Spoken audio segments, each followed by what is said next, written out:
Welcome to part 3 of Let's Play Chasms of Malice by Luke Sharp. At the end of the last part, I was about to read paragraph 259. Here we go. You walk along a rough track for many miles. The cavern is huge and you cannot see an end to it, but in the distance you can see thick smoke. You stop for a rest when suddenly you hear someone cough behind you. You spin around to find a strange, long-bearded man laden with trinkets. He smiles and introduces himself as Pierscat the trader. His eyes light on Tabisha and the sword, and he asks you if you would like to look at his goods. Do you agree, turn to 213, or refuse, turn to 147? Okay, we're going to agree and turn to 213. He lays out all his exotic wares. He has everything, even truffles from Gorak. You see a small tarnished ring and ask him what it is. He tells you it is a Gadon ring with one of their strange inscriptions on it. Yours for your gauntlets, he says. Do you accept the trade, turn to 181, or refuse, turn to 358? Okay, we're going to accept the trade and turn to 181.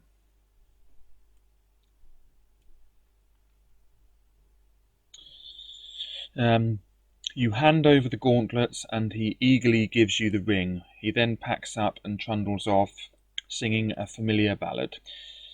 You look at the ring. In a small panel on the inner surface you see that. If you know the cipher, speak it now and go to that section. If you do not, nothing happens and you put the ring away. Mark it under abilities on your adventure sheet.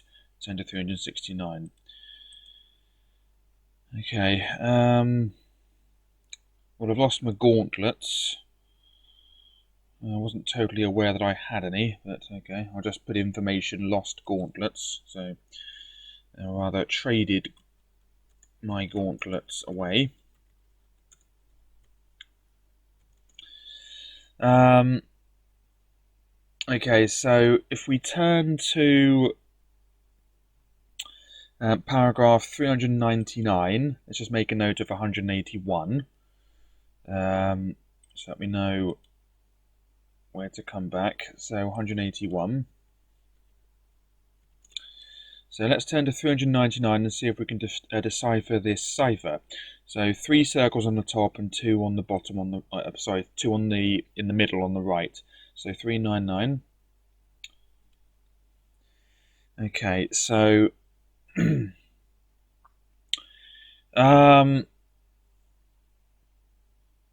okay, so we have 3 on the top.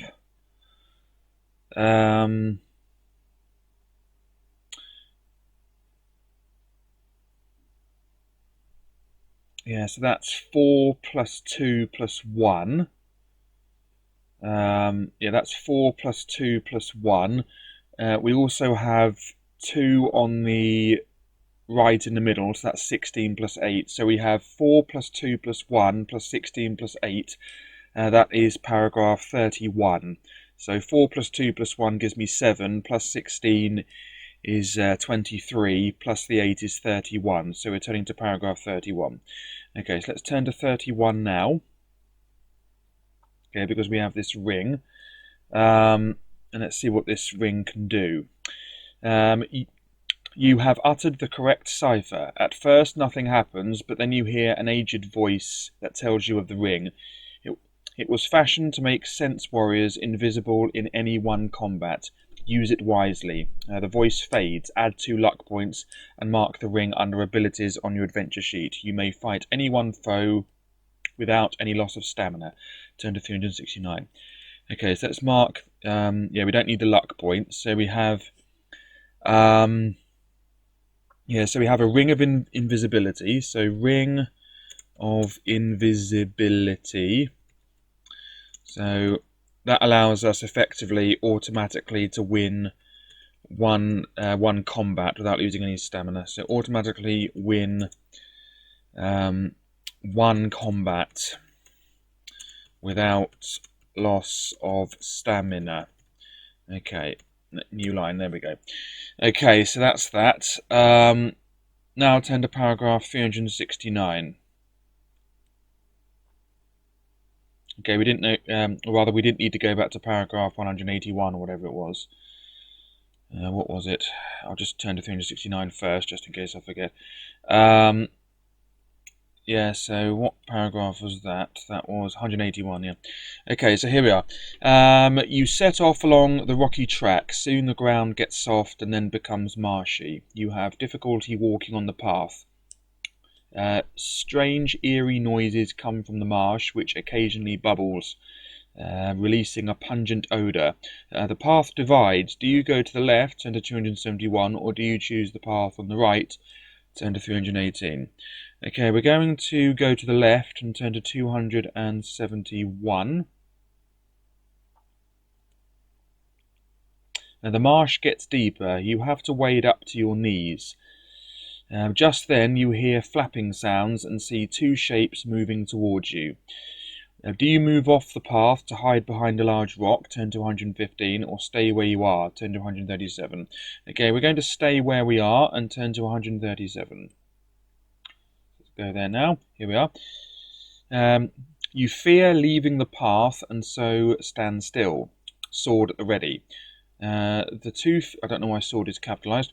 The two figures suddenly stop and sniff at you. They are marsh goblins with huge, flat, webbed feet. They pull out small, curved daggers and look at you suspiciously. One of them hisses, "Toplander."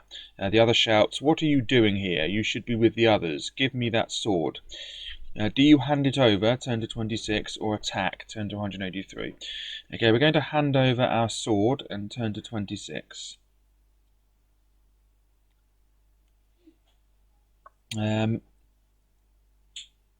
You give up your sword to the leading marsh goblin, realizing that they have mistaken you for another Toplander, and you think that you could use this to your advantage.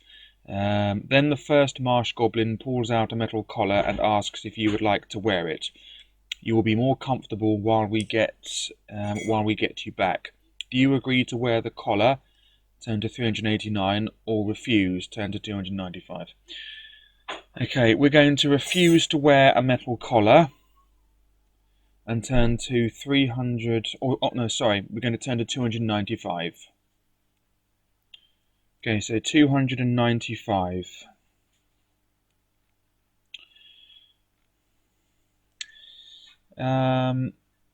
You politely refuse. The other marsh goblin, who calls himself Hoodwink, looks at you as though you do not know what you will be missing. They grab you and sling you over their shoulders and begin to run over the marsh, humming a strange tune. They have great stamina and do not stop. After a time you enter an encampment. Words and curses are exchanged and you are deposited in a room and given hideous black slime to eat. Do you eat it, turn to 185, or do you throw it out of the window, turn to 354? Okay, so let me just write down that we've handed over our sword.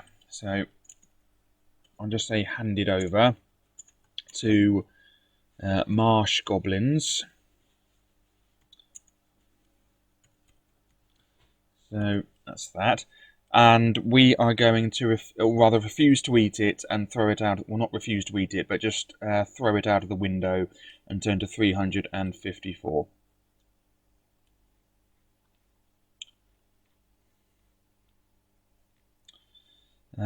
Soon a group of Toplanders arrive and stretch out on the hard beds. Some are wearing metal collars. They do not talk, but just stare blankly. You realise that there must be Toplander recruits in Orgaz's hordes. Some pressed into service, others volunteers. They treat you like a new recruit, and when a drum beats, you strap on your sword, and they take you out to line up with the others. In the courtyard, you see a knight in full armour inspecting the troops. You cannot see the face, but notice a crossed daggers motif on the armour. You suspect that this might be the traitor at Gorak, who broke the Great Seals. When the inspection is over, do you slip away in the dark, 10 to 388, or go back to the barracks with the others, 10 to 55?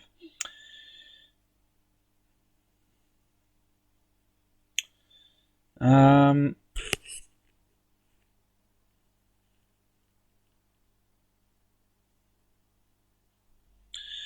so we have our sword back because, yeah, we have the sword back because we strap on our swords. Let's say we have it back now. So we can remove that now, okay? And we see the traitor, so crossed daggers. Let's put that in our information. So crossed daggers of the traitor. Let's put that in information. And then we're going to slip away in the dark and turn to 388. Okay. You turn down a narrow alleyway between two rock-built huts. You hear a disturbance behind you, then the sound of a drum beating, followed by the clatter of iron-shod orc feet. You look along the alley. You can go either to the left, turn to 300, or to the right, turn to 209. Okay, we're going to go to the right and turn to 209. Let's go there now.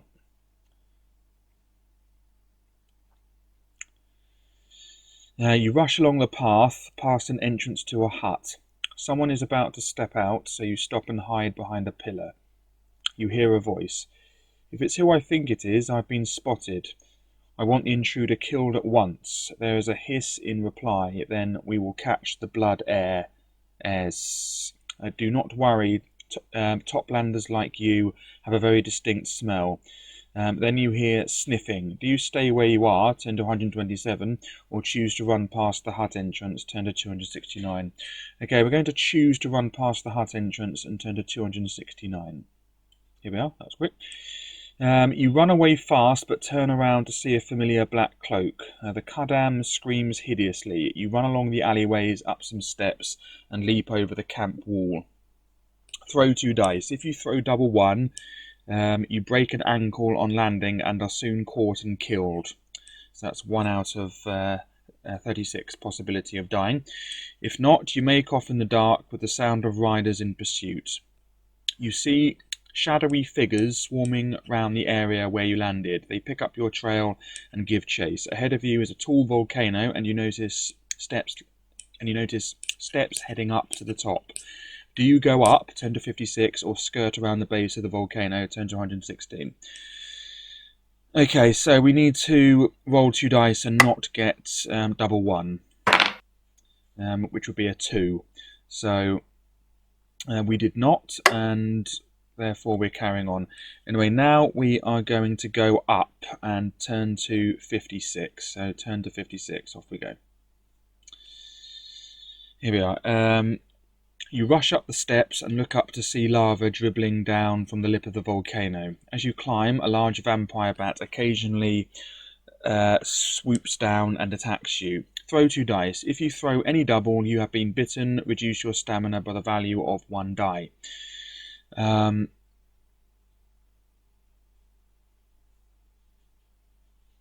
Okay. So let's do that now. So if we roll a double, we need to roll another die and then subtract that. So we don't want a double, so we have to see what the actual dice rolls are here, or the dice roll. Okay, that's an 8 and it's a 3 and a 5, so that's not a double. So behind you, the chasing riders halt. They do not follow, but watch you carefully to see if you turn back. Suddenly, there is a spray of lava. Throw a die. This is your position. Throw a second die. This is where the lava lands. If the 2 numbers match, you have been hit by the lava. Reduce your stamina by 2 points. Okay. So we don't want these numbers to match. Or rather, or theoretically, we could just roll another double, or test for a double again, but I won't. I'll roll one after the other. So that's a 2, so we don't want a 2, and it's a 4, so we avoided the lava. Okay, so you reach the top of the steps and come to a large entrance above which you see all of that business. You enter the volcano, turn to 356. Okay.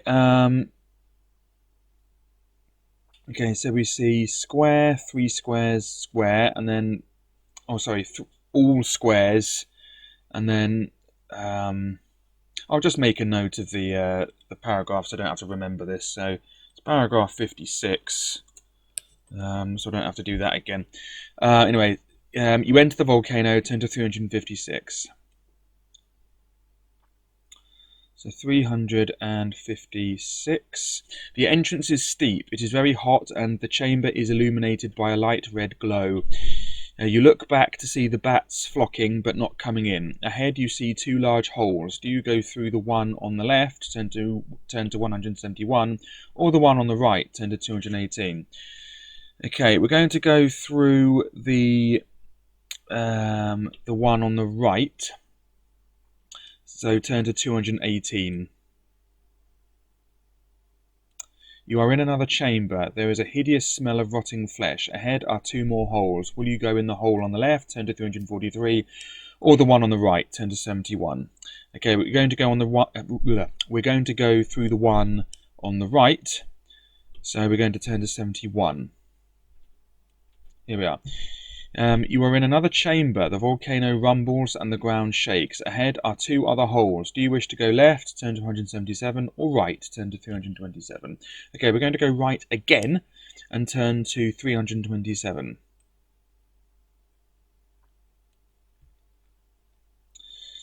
Okay, you have made it through the volcano of the Hydra. No one will follow you through it. You come out back into the vast cavern, but have lost all sense of direction. You stop to rest. Tabisha jumps down and goes hunting, but brings back nothing. She looks a little distressed and has bits of her fur pulled out in places. You get up and see two small figures ahead of you carrying a block of stone. Do you decide to head for them, turn to 233, or avoid them, turn to 301? Okay, we're going to head for them. And therefore turn to 233. Here we are. You get nearer and notice that they are small trogs. They have a cart harnessed to two koyunlu and loaded with square blocks. They are busy cutting out the blocks from a quarry. You hide your sword and offer to help them. At first they run away, but soon come back when you start to haul the stone blocks into the cart. You tell them that you are lost and have a message for Orguz from his servants in the Toplands. They are very simple folk and accept your story without hesitation. They tell you that they are in the process of repairing a breach in the outer wall of the tower and that they will take you most of the way. While they pack up their tools, you notice a roll of parchment in the cart. Do you look at it, turn to 270, or prefer not to, turn to 53? Okay, we're going to look at it and turn to 270. Let's go there now. It is a map of the outer wall fortifications to Orguz's tower. The quarry is marked and you work out a direction. On a section of the wall distinguished by a dagger symbol, there is a scrawled cross, and you suspect that this is where the breach is. You carefully roll up the parchment, turn to 53. Okay, so we have a breach at the dagger sections. Let's put that in our information. So there is a breach at the dagger section. What is it? The outer wall. Okay, I'll just say wall. Dagger section of the wall. Okay. So, we're now turning to 53. So let's go there now. 53. When everything is packed and ready, the trogs set off. You sit at the back of the cart and listen to the one called Cliptongue sing a song about cutting limbs of various creatures. Suddenly the cart stops and the trogs stare into the distance. You follow their gaze and see a group of riders heading towards you. Do you leap off the cart, turn to 9, or stay, turn to 95? Okay, we are going to stay on the cart and turn to 95. Let's go there now. You are quickly surrounded by the riders. There are about a dozen of them, including a black-cloaked Kadam. As you crouch behind the blocks, they begin to ask the Trogs rapid questions. Now, the Trogs, being slow-witted, cannot understand them. The riders get cross and gallop off. Add 2 luck points, which I don't need. You slip off the cart as a thick mist descends. Turn to 320. 320. You walk over the rocky ground, sword at the ready. Suddenly, there's that word again. Suddenly you sense something close behind you. You spin around just in time to see a wraith about to slice you in half with a huge sword. You duck and weave into a good fighting position. Missed wraith, skill 8, stamina 8. If you survive, you find some steps leading up. Okay, we'll do this first. So 8-8 missed wraith. Okay, it's only the second person that we fought, or that we are going to fight. So the second person that we're fighting. Missed wraith, 8-8. Okay, so my skill is 11, so let's do this. Roll for him first. So we have 8 plus 11 is 19. I get 21, so 19 to 21.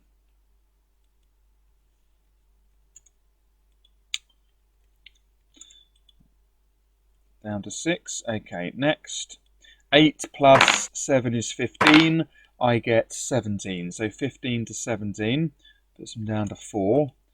So that's 15 to 17, wasn't it? Should really do that first. Okay, 8. Whoops. 8 plus 5 is 13. I get 16. So 13 to 16. There we go, and then puts them down to 2. Okay, 8 plus 7 is 15. I get 15, so 15 each. So neither of us hurts the other. 8 plus 5 is 13. I get 22, so 13 to 22. Whoops, 22. Puts him down to 0, and that's the end of him. Okay, yeah, good. That's the end of the missed wraith. Let's remove any buzzing, should there be any. I get a bit paranoid. Okay, if you survive, you find some steps leading up. Do you want to go up the steps, turn to 210, or head off to the right, turn to 243? We're going to head off to the right and turn to 243.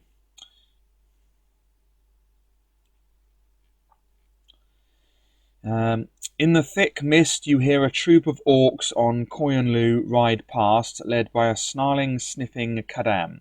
Occasionally, strange ball-like creatures bounce towards you, but you are content to boot them away.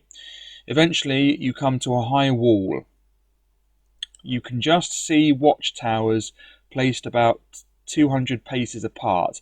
Do you try to climb the wall here, turn to 315, or walk along it? Turn to 134. Okay, we're going to walk along it and turn to 134. If you have not yet seen it, there is a huge wall ahead of you. It is very high and protected by watchtowers at intervals of 200 paces. You feel safe in the mist, but wonder how you are going to get over the wall. Suddenly, you come across a flat, polished, inscribed stone marking out the Zokuzai orc defensive segments of the wall. Arrow, axe, dagger, sword. It seems you are in the axe sector. Do you wish to climb the wall here? Turn to 315. At the dagger sector, turn to 154. The sword sector, turn to 18. Or the arrow sector, turn to 111. Okay, naturally we're going to go to the dagger sector because that was where the breach was. So we're going to the dagger sector and climbing the wall there, which is 154. Here we go. 154. You find a breach in the wall, but are cautious when you see 2 stone guardians placed on either side of it. Looking carefully, you see that one of them is cracked down the middle and falling apart. The other creaks to life and attacks you with its strong beak. Stone Guardian, skill 7, stamina 10. If you win, you pass through the breach. Turn to 96. No, not 96, 90. Sorry, that was a mark on my screen. So, yeah, 90. Anyway, there's the picture of them. So Stone Guardian 710. So let's fight him. So another fight. So Stone Guardian 710. Okay, so my skill is 11, his is 7, off we go. 7 plus 10 is 17, I get 17, so 17 all. Neither of us hurts the other. Okay, and again, 7 plus 2 is 9, I get 20, so 9 to 20. Puts him down to 8. Okay, 7 plus 8 is 15, I get 21. So 15 to 21.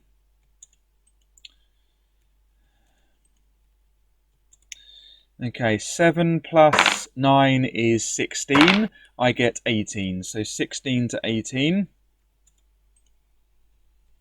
Puts him down to 4. Sorry, my washing machine is spinning a bit, so you might hear that, my apologies. Anyway, next. 7 plus 9 is 16. I get 15, so he hurts me. So 16 to 15. That means he takes some stamina off me, which is 2, so that puts me down to 20. There we go. Is that right? Yep. Yeah, I was on 22, yep. Okay, so 7 plus 8 is 15. I get 18, so 15 to 18. 15 to 18. Puts him down to 2. Okay, 7 plus 6 is 13. I get 22. So 13 to 22, that's the end of him. So 13 to 22, that's the end of Mr. Stone Guardian. So that's that. Good. Okay, if you win, you pass through the breach, turn to 90. Okay, 90, here we come. There we go. The ground rises until you suddenly come to a sharp drop. You can hear sniffing and snarling getting closer, so you decide to leap into the mist. Test your luck. If you are unlucky, you land badly and break both legs. You lie there until a clumsy troll falls over you. He sees you, licks his lips, and you are never heard of again. If you are lucky, turn to 364. Okay, so let's assume that we're never heard of again is probably death. Anyway, test luck. Our luck is currently 11, so we need this to be 11 or lower. So, which it is, good, but we use a luck point, of course. So that puts our luck down to 10. So we didn't break our legs, thank goodness. Anyway, okay, so 364, that's where we're going now, because we didn't die and didn't get eaten by a troll who licks his lips. Anyway, you land safely, add 2 luck points. Okay, brilliant, so we get our luck back, fantastic. Slowly, menacingly, the mist clears and you see Orguz's tower, a huge block of stone with one entrance, surrounded by a wide moat of green slime. On each of the 4 corners stand the gargoyles, which I don't know why I capitalised, that snap, snarl and flap their black wings. Now the mist begins to close in again and you walk towards the tower. Occasionally you pass an orc but disappear into the mist before he decides to challenge you. In the thick mist you get to the bridge across the moat, past 2 trolls. Okay, let me read that again. In the thick mist, you get to the bridge across the moat, past 2 trolls, and stop at a metal door. You may not use the bazooka beyond this point. In the grime, you feel this shape. So, this is paragraph 364. I better just make a note of that, so that I can come back if I need to use that. Okay, 364.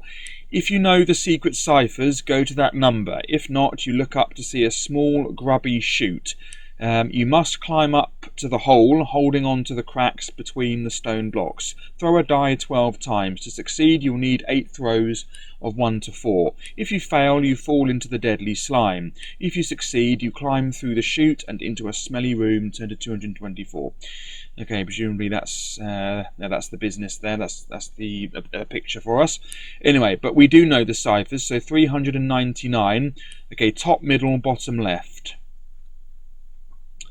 Okay, top, middle, which is a 2, and bottom left is 256. So that makes 258.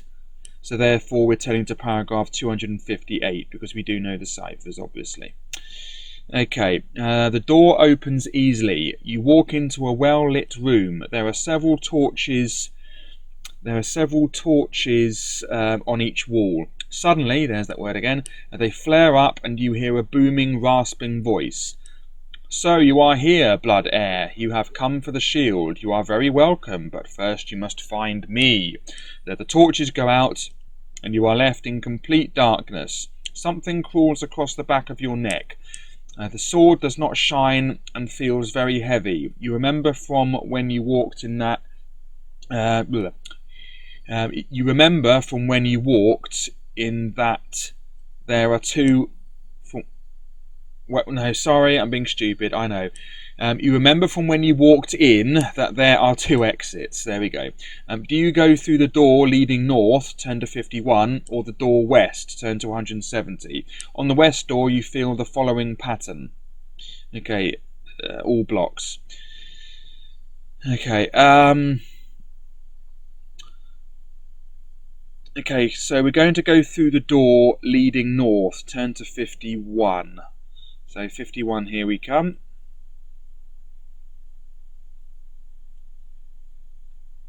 And we've just passed the half-hour mark, so therefore we will do this paragraph in the next video. So I'll just say 51 and unread. And the washing machine's stopping spinning. Anyway, and in the next video we will read paragraph 51 and carry on with the adventure. I would say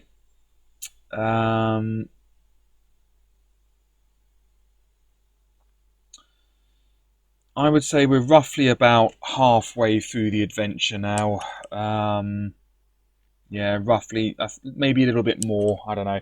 But yeah, roughly about halfway through the adventure. So in the next video, we'll be reading paragraph 51, choosing whatever this is, and then carrying on from there. And thanks very much for watching. Hope you enjoyed this part, and hope you can join me for the next one. Goodbye.